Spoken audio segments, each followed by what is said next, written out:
London, early December 1952. A city known for its fog, but this was different. The winter was bitterly cold and residents were burning more low-grade coal than usual to stay warm. The coal released thick, sooty smoke into the air, which mixed with industrial emissions from factories and power stations. On December 5th, a high-pressure weather system settled over the city, trapping the cold air beneath a layer of warmer air, an atmospheric phenomenon called a temperature inversion. Normally, pollutants would disperse into the upper atmosphere, but this time they had nowhere to go. The result, a dense yellow-brown haze began to spread over London. At first, people thought it was just another pea superfog, something they had grown used to. But this was the beginning of one of the deadliest air pollution events in recorded history. Over the next 5 days, London was plunged into a toxic nightmare.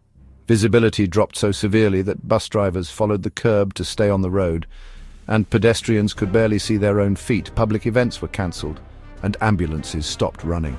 Patients had to be transported by foot through the choking smog. The air was thick with sulfur dioxide, nitrogen oxide, smoke, and acidic particles, making breathing painful. Hospitals overflowed with patients suffering from bronchitis, pneumonia, and other respiratory illnesses. The smog even seeped into indoor spaces. In theatres, moviegoers couldn't see the screen, and in homes, curtains turned yellow from the pollution. By the time the weather shifted on December 9th and the smog began to disperse, it had claimed an estimated 4,000 lives immediately. Later studies revealed that the real toll was far higher, around 12,000 deaths and over 100,000 cases of illness, many from long-term complications. The Great Smog shocked the world. The sheer scale of the disaster forced the British government to acknowledge the lethal dangers of unchecked industrial pollution. Public outrage grew, and in the years that followed, landmark environmental reforms were introduced, most notably the Clean Air Act of 1956, which regulated smoke emissions and encouraged cleaner energy sources.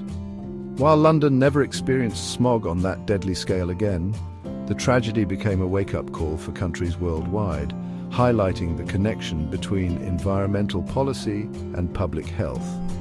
Today, the Great Smog is remembered not just as a catastrophe, but as a turning point in the fight against air pollution.